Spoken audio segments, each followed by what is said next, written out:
ಮಾಡಿರೋದು ಪರವಾಗಿಲ್ಲ. ಕೆಲಸ ಮಾಡಿ ಒಂದು ಏನು ನನಗೆ ಕೊಡು ಮಾತ್ರ ಮಾಡಿ ಗಂಡು ಬೇಡ ಬರೀ ಗಂಡ ಇದು ನೋಡಿ ನಂತ ಖುಷಿ ಆಗ್ತದೆ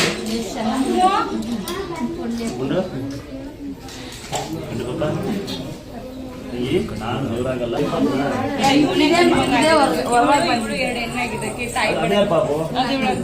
ಯಾವ ರಕ್ಕೆ ನಿಮ್ದು?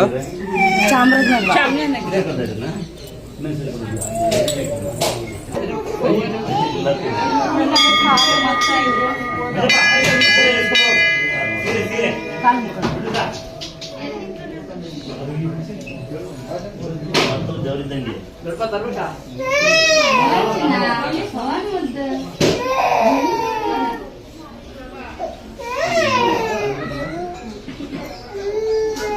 ಇನ್ನೊಂದ್ಸರಿ ಹೇಳ್ತೀನಿ, ನಾನು ದೇವರಲ್ಲ,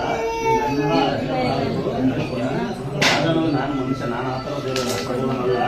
ನನಗೆ ದೇವ್ರು ಸಿಕ್ಕಿತ್ತಷ್ಟೇ. ಅದೇ ಬಾವಿ ಈ ಬಾವಿ ಕಾಣಿಸಲ್ಲ ನೆನೆಸ್ಕೊಂಡಾಗೆಲ್ಲ ನಂಗೆ ಈ ಥರ ಕಷ್ಟ ಇದೆ ಸ್ವಾಮಿ, ಹಂಗೆ ಆಗುತ್ತೆ. ಒಂದೇನು ತೊಂದರೆ ಇಲ್ಲ. ನಾನು ನನ್ನ ಗಂಡ ಮಕ್ಕಳು ಜೊತೆ ಖುಷಿಯಾಗಿದ್ರಲ್ಲ, ನಂಗೆ ಅದೇ ದೊಡ್ಡ. ನಂಗೆ ಹಣ ಅಷ್ಟು ನನಗೆ ಏನು ಬೇಡ. ಆ ತಾಯಿ ನಿಮ್ದೊಂದು ಆಶೀರ್ವಾದದಿಂದ ನನಗೆ ಅದೇ ನನ್ನ ನೆನ್ಸ್ಕೊಬೇಡ. ಇಲ್ಲ, ಆ ತಾಯಿ ನಿಮ್ಮನ್ನ ಅವಾಗ ಯಾವಾಗಲೂ ನಾನು ನೆನೆಸ್ಕೊಳ್ತಾ ಇದ್ದೀನಿ.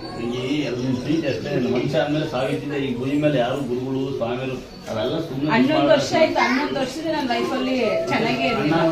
ಅಣ್ಣ ಇನ್ನೊಂದು ನಡೀತಿದೆ. ಅದು ಒಂದು ಏನಂದ್ರೆ ಸಿಕ್ಕಿದ್ದಷ್ಟೇ ಪುಣ್ಯ ಅಂತ ದಿನ ಕೂತ ಮಾತಾಡ್ತೀವಿ. ಮತ್ತೆ ವಿಗ್ರಹಾಮೂರ್ತರ ಮಕ್ಕಳಿದೆ ನಮಗೆ. ಆ ಥರ ದೂರಿನ ಬಂದಿನ್ಬೇಡಿ. ಒಂದು ಸೊಳ್ಳೆ ಕಡೆ ಎಲ್ಲ ನಮ್ಗಾರು ಯಾರು ಕೆಟ್ಟಿಲ್ಲ. ನೋಡಿರ್ತೀವಲ್ಲ, ಎಲ್ಲ ಒಬ್ಬರು ಕೆಲಸ ಮಾಡ್ತಾರೆ. ನನಗೆ ಮನಸ್ಸಲ್ಲಿ ಮಾತ್ರ ಬಾಯಲ್ಲಿ ಬಂದು ನಾನು ನನ್ನದು ನನ್ನಿಂದ ಬಿಟ್ಬಿಡಿ. ನನ್ನ ಮಕ್ಕಳಿಗೆ ಮಾಸ್ಟ್ರು ಎಂಟಷ್ಟು ಮಗು ಐತೆ ಅಂತ ಅವ್ನು ಬಂದಿದ್ದು ಎಸಿದವ್ರು ನಾನು ನೋಡ. ನಾವು ಒಂದಿದ್ದವ್ರು ನನ್ನಲ್ಲ, ಅವನಿಂದ ಪುಣ್ಯ ನನ್ನ ಮಕ್ಕಳಿಗೆ ಮಾತ್ರ. ಮಕ್ಕಳು ಗರ್ಭಂಟು ಹೋಗಿದ್ದು ಅವ್ನು ಮಾಸ್ಟ್ರು. ಅದೇ ರೀತಿ ಬಂದು ಸೇವೆ ಮಾಡ್ತಾನೆ. ಅವ್ನು ಇದಕ್ಕೆ ಸಿನಿಮಾ ನಾಟಕಕ್ಕೆ ಅಡುಗೆ ಮಾಡ್ತಿದ್ದೆ. ಅವನು ಸೇವೆ ಮಾಡ್ತಾನೆ. ಕೈ ಹೊಡಿತಾರೆ. ಬಾಯಿ ಮುಂದೆ ಬಂದಂಗೆ ಕಾರ್ಪೆಂಟ್ರು, ತಿರುಣಾಮಲೆ ಮೇಸ್ತ್ರಿ, ಇದೇ ಕೈ ನಂಬಿರೆ ಮಾತ್ರ ಕೆಲಸ ಮಾಡುತ್ತೆ. ಬಂದವರಿಗೆಲ್ಲ ಬಂದರೆಲ್ಲ ಭಕ್ತರಲ್ಲ, ಬಂದರೆಲ್ಲ ದೂರಿಂದ ಬಂದೀನಿ, ಇದೇ ಕೂತ್ಕೊಂಡು ನಂಗೆ ಏನು ಗೊತ್ತಿಲ್ಲ, ಮಗ ಹೊಡಿತಾನೆ, ಮಗನ ಮದುವೆ ಮಾಡಿಸಿ ಮಗನಿಗೆ ಮಕ್ಕಳಾಗ್ತಾವ ಅಂತ ಒಂದು ಬಿಲ್ಡಪ್ ಕೊಡ್ತಾರೆ. ನೀವು ಕೊಡಿ ಅಂತ ಯಾರು ಬಿಡೋಲ್ಲ, ಕಸ ಯಾರು ಹೊಡಿಯಲ್ಲ. ದೇವ್ರು ನಂಬೇಕಾಗಿದೆ. ನಾನು ಪ್ರಕಾರ ದೇವರು ಅಂದ್ರೆ ಕೆಲಸ ಮಾಡ್ಬೇಕು, ಬೈಬೇಕು, ದುಡಿಬೇಕು. ಅವನಿಗೆ ದೇವರು ಕೆಲಸ ಮಾಡ್ಬೇಕು. ನಾವು ಎಲ್ಲ ಅಂತಂಬಿಡು. ನಮ್ಮ ಅಮ್ಮ ಐತಿ ಅಂದಿದ್ದು, ನಮ್ಮ ಅಡುಗೆ ಮಾಡ್ತೈತಿ. ಎಲ್ಲ ನಮ್ಮ ಚಿಕ್ಕಮ್ಮಂದ್ರು ಅವರೆಲ್ಲ, ಚಿಕ್ಕಮ್ಮ, ನಾನು, ನಮ್ಮ ತಂಗಿ, ಚಿಕ್ಕಪ್ಪಡ ಮಕ್ಕಳು. ನಾವೆಲ್ಲ ನಿಮ್ಮಲ್ಲಿ ಕೇಳಿ ಬಸ್ ತೊಳೆದು, ಲಾರಿ ತೊಳೆದು, ಗಾಡಿ ಕೆಲಸ ಮಾಡಿ, ಲೋಟ ತೊಳೆದು ಎಲ್ಲ ಬಂದು ನಾವು ಎಲ್ಲವೂ ಮಾಡ್ತೀವಿ. ಒಂದಿನ ಎಣ್ಣೆ ಬೀಡಿ ಯಾರು ಹೋಗಲ್ಲ.